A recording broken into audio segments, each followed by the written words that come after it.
I'm John Barker. This is Masterbuilt Flavors of the Fire. And today we're gonna do Korean style beef short ribs. Let's freaking go. For our marinade, we're gonna start by chopping one pear, and Asian is best, but grab whatever you have access to.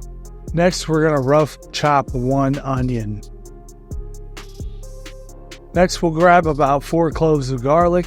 We're gonna bust them up, pull the skins off, and throw those in our blender as well. Now we're gonna peel and dice some fresh ginger and get that into our marinade mix.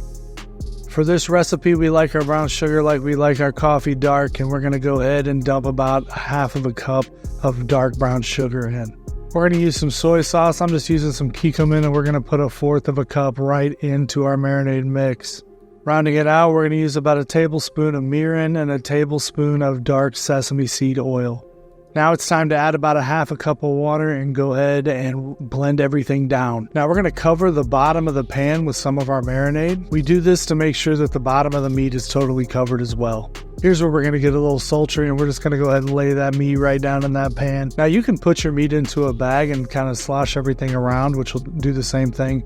But you want to make sure that if you're using a pan that you pour marinade in between your layers to ensure that the front and the back are both adequately covered. Guys, if you skip this step, you will not get adequate coverage and your meat is just not going to be as flavorful. Now we're going to finish off our marinade here since all our meat is packed in.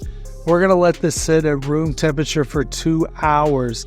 Then we're going to put it into the refrigerator for another 2 hours.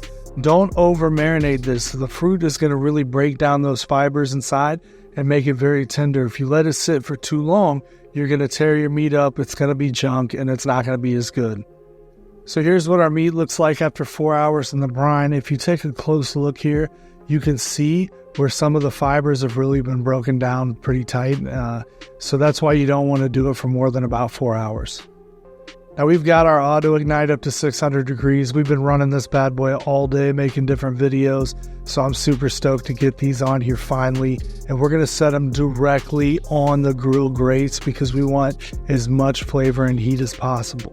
Now we're gonna let these go for about 3 minutes per side. We do wanna be careful with them because of all the sugar from the fruit. It's very easy to burn at this point. As you can see, we do got a little flare up from all the sugar. It's not a big deal. It's up to you on how charred you want these things. I don't like mine to have a whole lot of char. I know some people do. So I'm going to go ahead and just flip mine now before the fire gets too much and start pulling some of these off of here. Guys, and just like that, our Korean short ribs are done. They're super simple to make, guys. Look at that. Perfect Korean short rib. You want to, again, make sure you get them flank cut. They should have the 3 small bones on them. They cook super fast. Takes about 6 minutes. Let's try these bad boys out.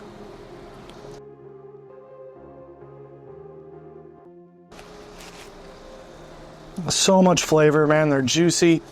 They're sweet. They taste like, it just tastes like a delicious steak. Guys, pardon me while I chew and talk, all right? These things are so good. They're so juicy. They're so tender. They're so full of flavor.